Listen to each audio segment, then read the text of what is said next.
I'm happy to be a Singapore citizen, and I see more and more people, foreigners, taking up Singapore citizenship, including Europeans. Meet Philippe. Originally from Switzerland, he moved to Singapore over 20 years ago and became a Singaporean citizen 16 years ago. Philippe now runs a company that helps his clients become global citizens. He shares why Singapore is more attractive to foreigners in the long term compared to Dubai, the cost of safety in Singapore, and the best options for obtaining a second passport. I'm Max Chernov, your insider to Expat Life. Let's go! After 21 years, what's the best thing for you about living in Singapore?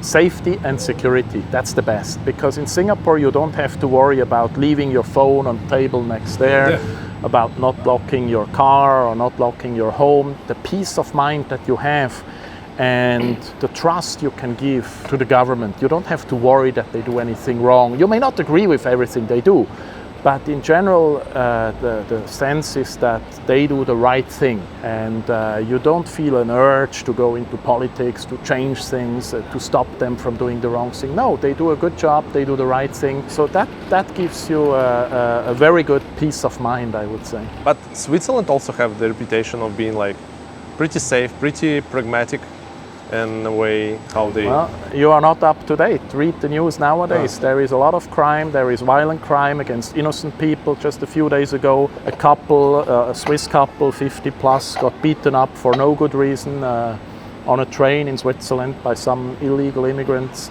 A lot of people, they keep an outdated image of Switzerland as a neutral country. Switzerland is no more neutral. Switzerland is de facto a member of NATO and EU. There is a lot of things going wrong in Switzerland, unfortunately. By European standards, yes, it's still better, of course, than, say, Paris or Berlin. Tax is lower as well, and it's a beautiful country. But it's not the Switzerland I grew up in, and I wouldn't want to go back there. Singapore was always been called as the Switzerland of Asia. That was the whole notion before. Yes. Yeah. The Switzerland of my youth in the 70s, 80s and 90s. Yes, that was a good place. It was indeed safe. We also didn't have to lock our doors. There was no theft of cars and so on. But things have shifted. You now have an immigration policy in Switzerland which is outright crazy. Anyone who is an EU citizen can come and live in Switzerland. Can be criminal no matter what. You don't need to show a police record. If you're an EU citizen, you can go and live in Switzerland. Can take a job of a Swiss people, no problem. But if you're not an EU citizen, no matter how rich, how qualified you are, you have virtually no chance of going to Switzerland. Plus, of course, there is a lot of illegal immigration. Taxes go up. So Switzerland changed unnoticed by the general public. I would say it's about 15 to 20 years behind the curve, behind France, behind Germany, behind UK, but definitely it's on the wrong track. The Swiss need to change and get back the Switzerland that they had, which was outstanding. You mentioned that Switzerland is not neutral anymore. That was the main selling point for Switzerland, Definitely. especially for like rich people. Yes, Switzerland is not neutral anymore. I mean, look at the conflict in Ukraine now. You may think of it whatever you want, but as a matter of fact, Switzerland has taken over, has copied the sanctions of the EU and the US against Russia. So Switzerland took a stance in this conflict, and that makes it not neutral anymore.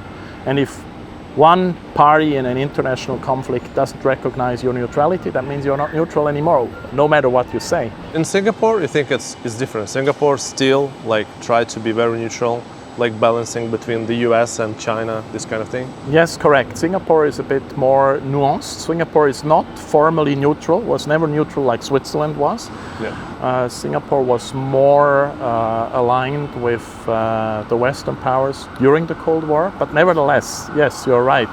Singapore is trying to strike a balance between the US and China in this, I would say, looming or potentially upcoming struggle. So Singapore comes from a different angle than Switzerland, but yes, Singapore upholds a lot of the values that Switzerland had, that made Switzerland strong. Singapore is fiercely independent, defends its sovereignty, enforces law and order. Sometimes you may say they go a bit overboard with hanging and flogging and these things, but that's discussable.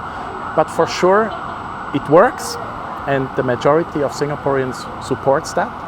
So yes, Singapore is kind of a reinvention of Switzerland. Why exactly you decided to become a Singaporean citizen instead of maybe a more common scenario, let's say keeping the Swiss passport and being on PR in Singapore, permanent resident? Yes, I could have done that, but it would not be the same.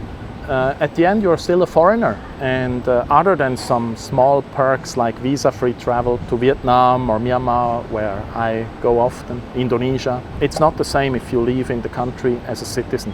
If you are a PR, yeah, you can stay, although in Singapore the PR isn't exactly for life, but still, you can stay on, you can change jobs, you can retire, not a problem. But being a citizen gives you opportunities that foreigners, which PR still are, even if they are called Singaporean sometimes in the local context, a PR is not a Singapore citizen, is a foreigner. You have opportunities that the PR doesn't have, and I have no regrets in this regard, and I am happy to be a Singapore citizen, and I see more and more people, foreigners, taking up Singapore citizenship, including Europeans.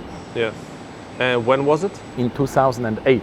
Oh wow, long time ago. 2008. Yeah, that was not very common, I believe, back then. It was not very common, and some people said you are crazy and this and that.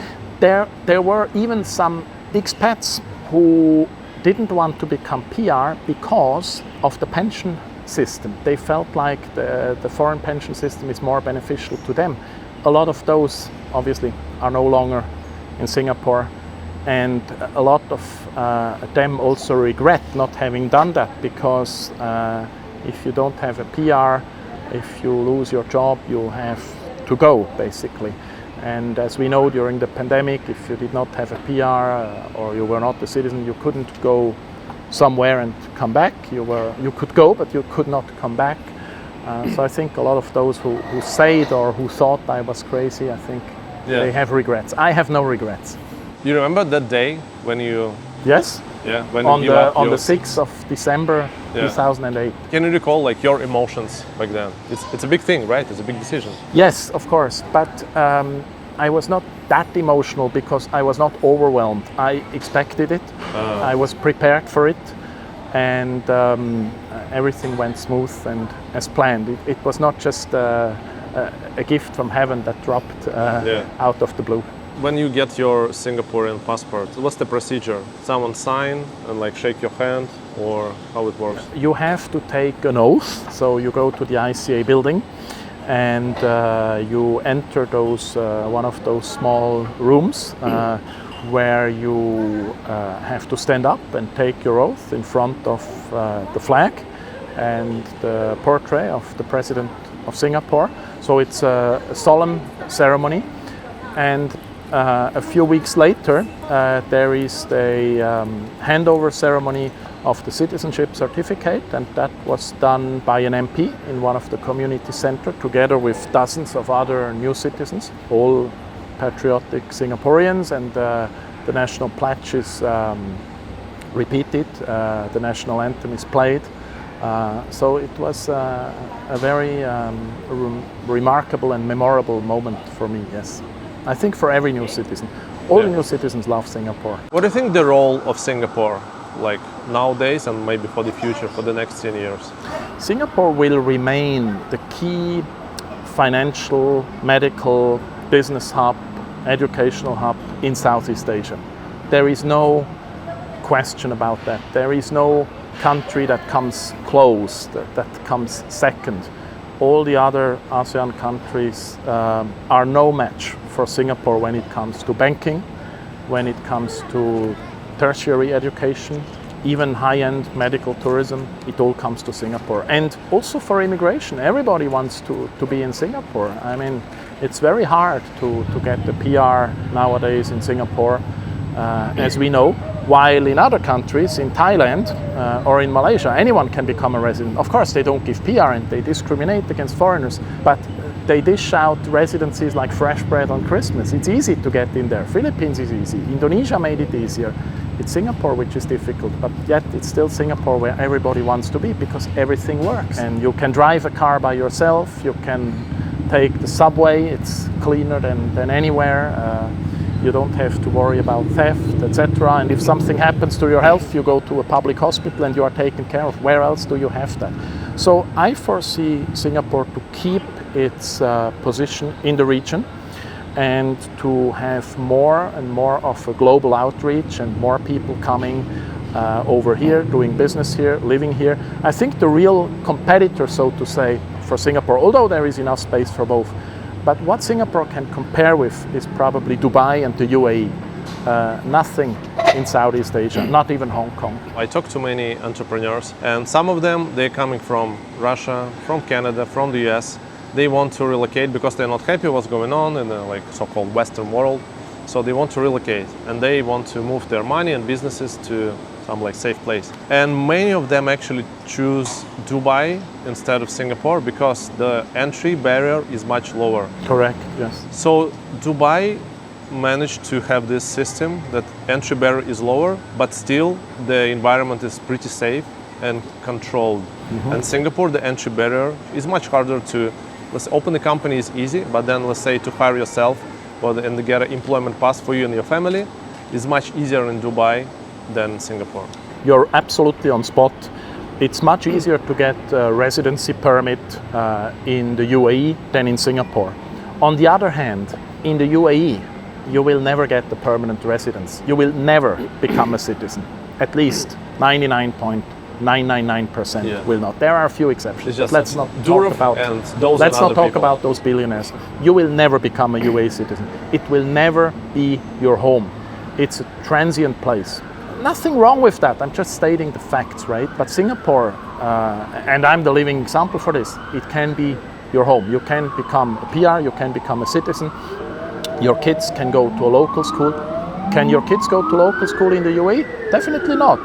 So it's a different approach. So if you're looking for a place to go and live a few years, to do business, to save on taxes, yes, you can go to the UAE, you can go to Dubai, Abu Dhabi, etc. But if you look for a place in the long run where you or maybe your citizen, your children become a citizen and want to stay, it's Singapore. Other than that, of course, the culture is different. One is in an arid climate, in the desert, in the middle of Arabia. The other one is in Southeast Asia. So some people, they prefer one, others prefer the other. I would say different strokes for different folks. There is no better one. We cannot say, oh, this is better, that is better. Yes, the tax is even lower in Dubai than in Singapore, that's correct.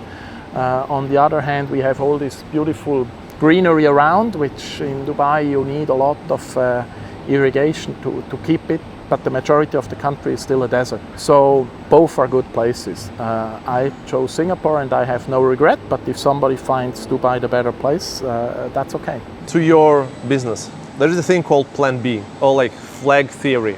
Can you roughly explain what it means for you? I have my Plan A, and that's Singapore. That's a very good one. There is only a few countries in the world where a Plan A is sufficient or almost sufficient. Singapore is one of them. But most people, they live in countries which are not stable, which come with uncertainties, which have issues. And that doesn't need to be third world countries. That can be industrialized countries. So they want to have a Plan B, an escape plan, so to say, another place to go. So they want to have a second home, they want to have a second passport, or they may want to have a permanent residence overseas. So the flag theory says that you have your Plan A country, that's where you live, where you're at home, but in case of calamities, you may need to go. A lot of people in these regions, they have experienced that. Think of Chinese minority in Indonesia, think of South Vietnam, 75, think of Cambodia under the communists, where people had to flee. Today these things are maybe less serious, but still a lot of people don't trust their governments, and a lot of people are afraid of war scenarios. Even nuclear war is something that people talk about again nowadays. It was a thing in the Cold War, but since then the risk has, I would say, reduced, but now the risk is there again, or at least it's on the mind of the people.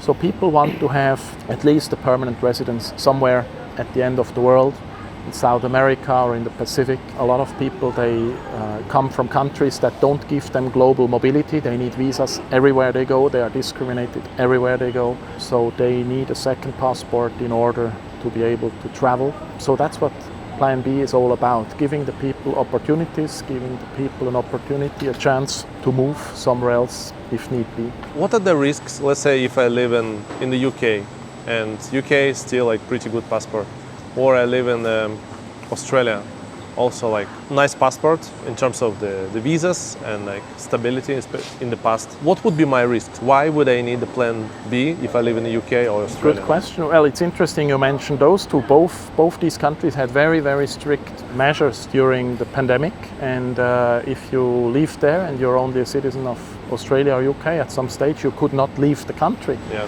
So if you had a second passport, you could have left. Of course, you also could return as a citizen. Then there is, as we see in the UK now, a huge tax issue. The UK is increasing taxes like crazy now. They abolished the non-dom status of wealthy foreigners, status that has been there for hundreds of years. Overnight is being done away with. And that's not under the current Labour government. That was even, and that's shocking, even under the previous so-called conservative government. So if even a Tory government can do that, what can a Labour government do? Now we see tax increases, and we don't know where it will stop. It may come to a scenario where the taxes become expropriative, where they take your assets in order for you to fulfill outlandish tax requirements. So people may want to leave. We see a lot of wealthy people right now leaving the UK. And if you don't have a plan B, yeah, you have to build it up first. But if you have it in place, you hop on a plane and you leave and you deregister in the UK. Australia is not there yet, but Australia has high taxes too. Both countries have some demographic issues, I would say. The UK more serious than Australia. In the UK, some cities you walk around, you don't feel like in the UK. Not everybody is comfortable with that. And a lot of people feel like this issue is getting bigger and bigger. So they want to have a second home somewhere, quite understandable. Let's say Australia, they're speculating about this tax for citizens, Australians living abroad, like to be the same citizenship-based taxation, like Americans. That's another big problem. So you're right, UK, France, Australia, they have very strong hard left parties which want to tax their citizens wherever they live, especially those evil rich guys in Dubai and Singapore, you know, where they make a lot of money. So if you're a British or a French or an Australian expat, say in Singapore or in the UAE, where you cannot become a citizen, what do?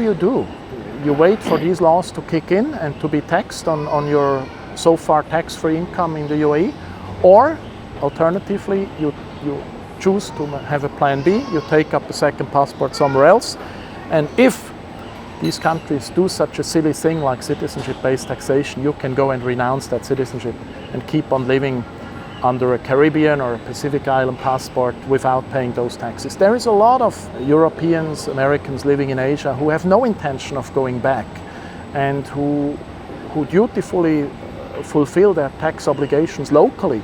But if they have to pay tax also to the country of origin without living there, then they will want to get another passport. And in Asia, obviously, and in the Middle East, that's not easy. So you cannot become a Chinese citizen, for example. Becoming Vietnamese is nearly impossible. Becoming Singapore, increasingly difficult.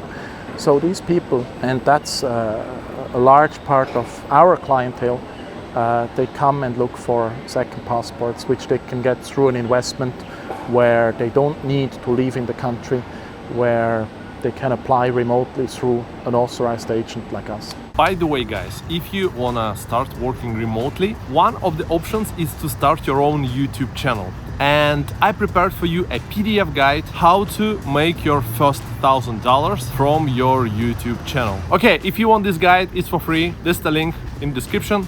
Go get it. And now back to the video. What are the best options, let's say, first to get a second passport and second to get the residency? You have 5 countries in the East Caribbean, English-speaking Commonwealth countries which have direct citizenship programs. Those usually take a few months of processing time. It takes either a real estate investment or a donation in the lower 6 digits, 200, 300,000 US dollars. Those are very popular and good options. Then there is a Pacific island country called Vanuatu, which also has such a program. Passport is not as strong in terms of traveling, of mobility, yet the cost is only about half. These are the best option, I would say, for most of the people. There is citizenship programs in Malta, which is very expensive, in Turkey, which is relatively expensive given what you get, so those are less popular options. So Caribbean, 5 countries, Antigua and Barbuda, maybe the best, St. Kitts and Nevis the most established, St. Lucia, very good as well. Vanuatu in the Pacific. And for residency... But this, for passports, this is applicable not for Singaporeans. It's applicable for the citizens of the countries that allow dual citizenship. Well, a Singaporean can apply as well, not a problem. But once he becomes a citizen of another country, he's obliged to renounce his Singapore citizen. So the same happens in China. Chinese are not supposed to have 2 passports, but a lot of our clients are Chinese because they want to get another passport. And once they get it, they go back and renounce the Chinese passport. So we can take clients from anywhere in that sense. Residencies, there are 2 kinds of residencies. There are those which can lead to citizenship and those which usually do not lead to citizenship. So in Europe you have Latvia, which is very popular, 100,000 euros of cost approximately for a residency, which however usually doesn't turn into a citizenship because you need to speak Latvian, you need to live there full time. So you would not get the Latvian passport even over the time. Similar in Malta, besides the direct citizenship program, Malta has a residency program. You can become a PR in Malta. Not too difficult, cost around 150,000 euro. And it gives you the ability to live in EU, right? Why people go for residencies? Well, they want to have a residency in the EU. Latvia is also in the EU. It's in the EU, it's in Schengen, it's in the Eurozone. Yeah. So be able to spend there not like 3 months, but like let's say half a year. Correct, or even the whole year. You can travel between EU countries. There is no immigration control. But again, Malta, if you choose the residency program of Malta, you will not become a citizen. On the other hand, there is Portugal, where you invest 500,000, you have to keep your investment for 5 years, and then you can apply for a citizenship. That's called citizenship by residence. There is also residency programs in South America. Of course, almost every Latin American country, even the US, they have a residency program, but usually they come with heavy taxes. So you have to look for those which don't tax your global income. That's the case in Uruguay and Paraguay, also in Panama. And those ones can also convert to a citizenship after some years. In Paraguay after 3 years, in Uruguay after 3 or 5 years, depending on whether you are single or with a family. In Panama, it's a bit more difficult, so we don't really promote that, but if you just want the residence, Panama is fine. Vanuatu is giving residencies. I'm talking about countries which do not require a significant physical presence. You can get residency in almost any country in the world, but usually you need to live there. But we are talking about people who live here in Singapore or in the UAE or in the UK and who are not about to move anytime soon, but who still want to hold a residency somewhere else. So that's possible in these countries. What's the typical profile of your clients? What they all have in common is that they are not physical migrants. We don't deal with people who want to pack their bag and move to this or that country. So destinations like US, Canada, Australia, that's not our cup of coffee and not that of our clients either. Our clients, they usually have to stay where they are, or maybe they have to move somewhere else, but not necessarily in the country where they take up the residency or the citizenship. Few countries require you to stay that we deal with. Monaco, for example, is a very good option, totally tax-free in the heart of Europe. There you have to stay. So some people, they say, okay, I go to Monaco for at least half a year, 6 months per year. But generally, the clients, they don't want to move. That's one thing. The second thing is they have relatively high income or wealth, so they would not go to countries which are open for immigration but have high taxes. For example, Greece. Greece has outlandish high taxes. Yeah, you can go to Greece. They have a golden visa program, but if you live in Greece, you pay Greek taxes. Same in Brazil, same in Argentina. A good country that a lot of people talk about now, and they like it, they like the government. We too, but they still have very high taxes for residents. So tax sensitivity and the inability to physically move full time. Those are the hallmarks of our clients. Yeah. If let's say someone from our audience want to like explore the options with you, and let's say they come from Max Chernov YouTube channel, can you give them some like special conditions or something? Yes, of course. That's absolutely possible. We are happy to deal with them and give them the best possible options. Okay, guys, if you want to explore the options for residences, passports, we will leave an email of Philippe below in the description. So reach out and don't forget to mention Max Chernov and see what possibilities you have. I think that's the matter of actually knowing your opportunities, basically.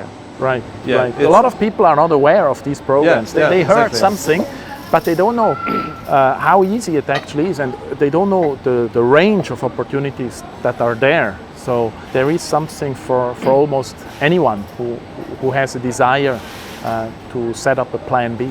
In terms of like physical relocation, what do you think what places you believe in the world like Singapore? What are the other places? There is some countries for which I foresee a very bright future and where I believe a lot of people will be moving to. At the forefront there is Uruguay and Paraguay in South America. Why? Because unlike the UAE and Singapore, these are large countries. Paraguay is bigger than Germany, bigger than Japan, yet it has less than 10 million residents. These countries have relatively balm climate, not too hot, not too cold. Uruguay is four season, more or less Mediterranean European style. Paraguay is a bit more subtropical. They are open to immigration, they are tax friendly, they are not woke, they are family friendly.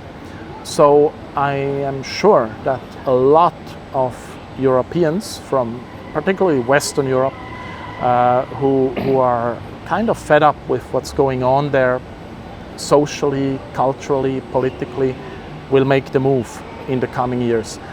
Of course, some of them, they will go to Russia. Russia say they also welcome these people, but Russia is a huge country, so immigration will not change Russia significantly.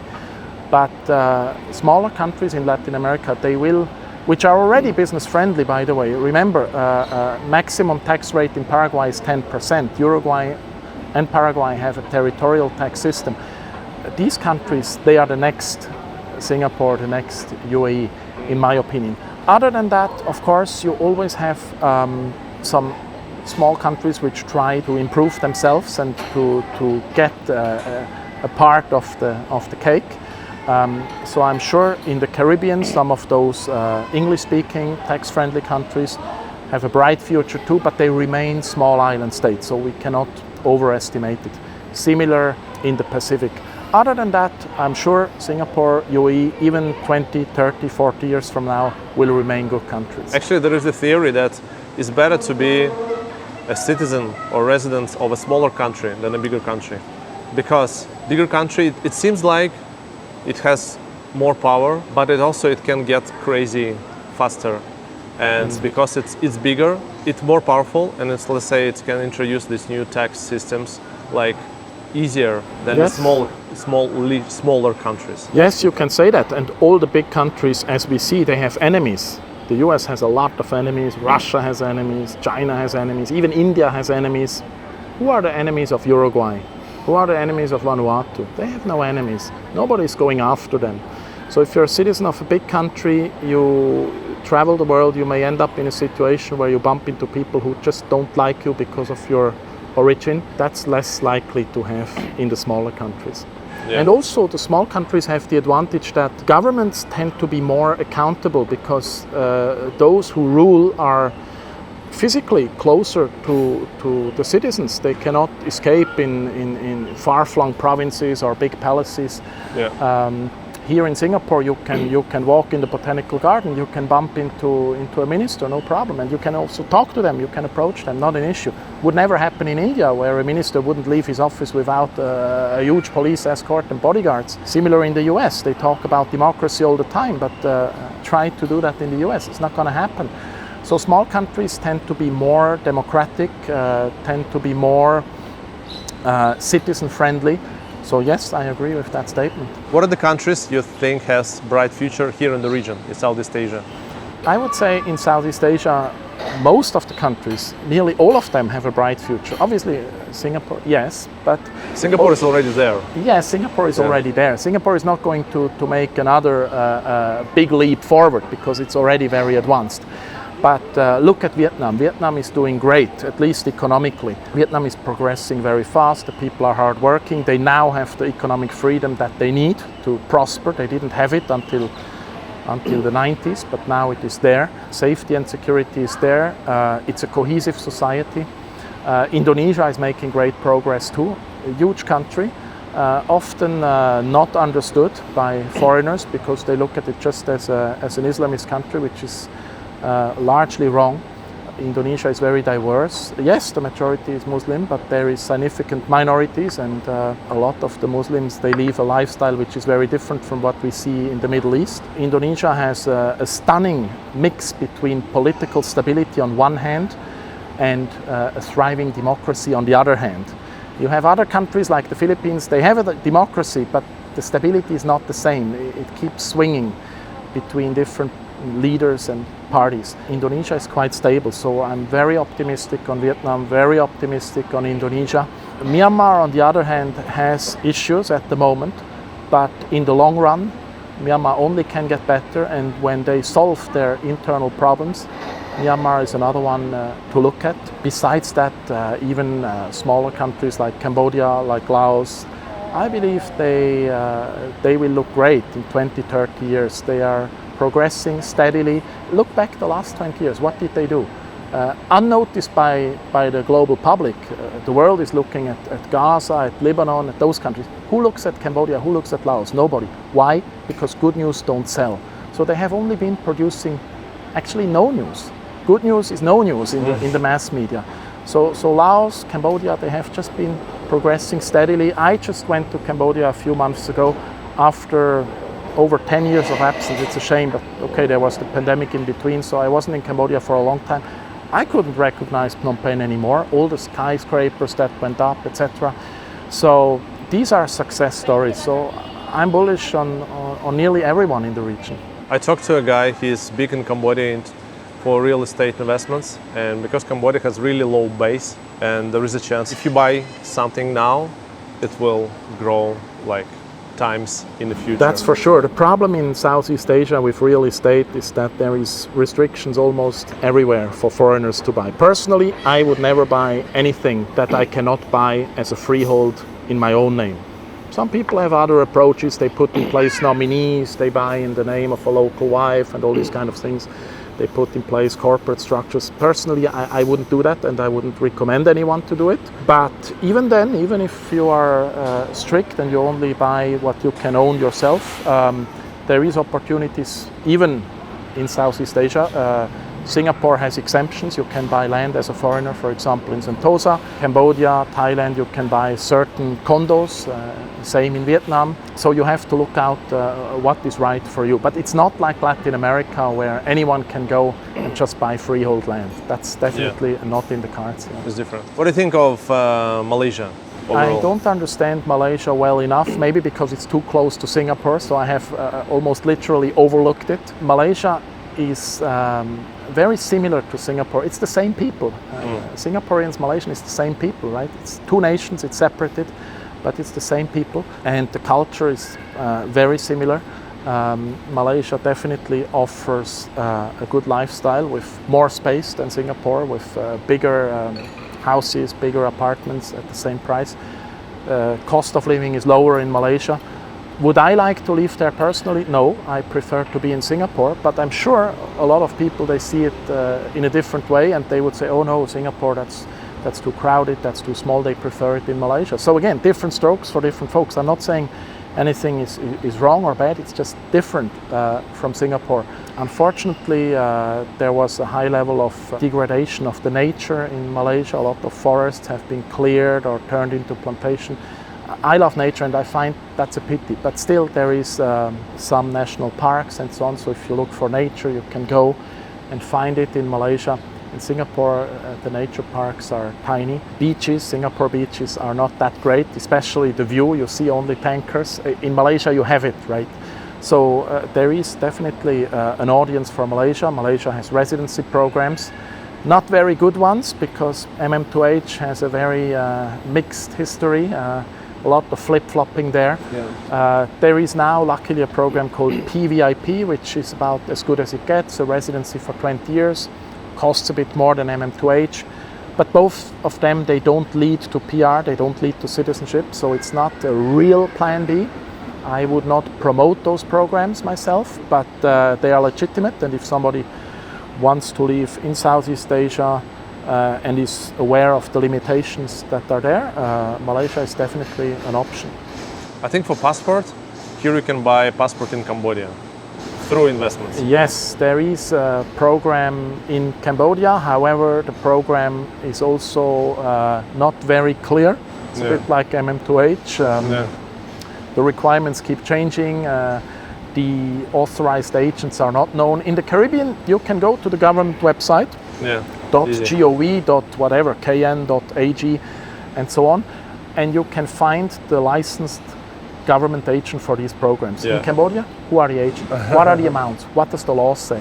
It's not clear. So there is a lot of malfeasance in Cambodia in this regard. There is a lot of rogue agents in Cambodia or overseas who promote Cambodian citizenship, particularly in mainland China. So I would be very careful with Cambodia citizenship by investment. Yeah. Do you think that Bali is overrated?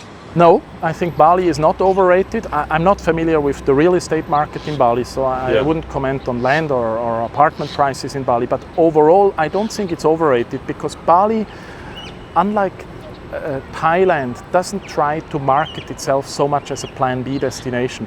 When you look at ads from Thai residency promoters and immigration agents from Thailand, they try to make you believe that Thailand can be their home forever. It's not the case. You don't get the PR, you don't get the citizenship, you cannot get treatment in a hospital like a local, you cannot send your kids to the local school. Bali, it's the same, but they don't try to give that impression. Bali is very clearly a tourist destination, sometimes for long-term tourists, sometimes for people who want to spend a few years there. So no, Bali is not overrated. Bali is what it is, and the cost for a residency there is not very high, and I think it offers a good and a healthy lifestyle. I would say Bali is probably correctly rated, but it's, again, not a Plan B destination. Taxes are there, it's not an offshore center, you don't become a citizen in Bali, in Indonesia. What's your view on China? Where China is going? Eventually China will definitely reunite. Taiwan and the mainland, they will get together at some stage. There is a lot of speculation now about war and so on. I don't want to get into that. I don't know what will happen in the Taiwan Straits in the next 5 or 10 years, but in the long run, there will be a solution for this question. Economically, the mainland, as well as Taiwan, is on track. The economic policies are sound. In Taiwan, it has been sound since 1949, so that's why they are more advanced. And later on, after the Cultural Revolution in the 1980s, the mainlanders, the mainland leadership realized that's the way to go, so now they follow Taiwan. Taiwan set the example, the mainland tries to copy, and I think they do that quite successfully. So I'm optimistic that China will keep industrializing, will keep developing. They are getting richer. Unfortunately, the lifestyle doesn't always get better. So you have huge urban mega metropolis which maybe offer a high income to the residents, but not necessarily a very good or healthy lifestyle. So I think that's the next one they need to fix on. But they are smart when it comes to infrastructure and these kind of things, long-term planning. I mean, look at the train system, look at the airports and so on. I think they get it. So overall, I'm rather optimistic for China as a whole, as well as for the mainland in particular. Your business is about diversification to kind of hedge the risks and be more comfortable in today's world. What's your main principles in life as a person? Like, what, I don't know, any big principles that you... Never put all your eggs in the same basket. That's the most important. Yeah. The Chinese have a saying for that. They say the wily hare always has 3 burrows. That's it. So you need a plan A, you need a place to live, and you have assets there, and you invest there, and you feel comfortable there. But you will always want to have some assets somewhere else, and you have to diversify in your asset classes. You cannot have everything in real estate or everything in stocks and bonds. You need to have gold, you need to have crypto, and ideally your real estate, you have it spread over different jurisdictions. Diversification is key. If you bet on one asset class or one jurisdiction only, yeah, you may strike it big, but the risks are there that you may lose. So diversification as a measure to protect wealth, to grow wealth, and peace of mind. What's your principles in investing? My principles in investing are long-term. I do some short-term speculations like everyone, especially on the stock market, but in general I try to find opportunities that pay off after 5 or 10 years. I don't like bonds very much because the upside potential is limited. I prefer stocks. I prefer stocks with a high dividend. I like real estate in certain jurisdictions. Earlier I mentioned Uruguay, Paraguay, these are future countries. Real estate ownership is not restricted there, so I'm definitely long on real estate in those Latin American countries. And I always try to avoid investing in someone else's name. No nominee structures, no third parties, no frontmen, no stooges. Everything in my name or no name. What's the meaning of life for you? As long as we can enjoy life in a place like this in Singapore, in a green, walkable city with clean river, life is good. So the key is to enjoy freedom, to enjoy a good lifestyle, to be happy, to have a peace of mind.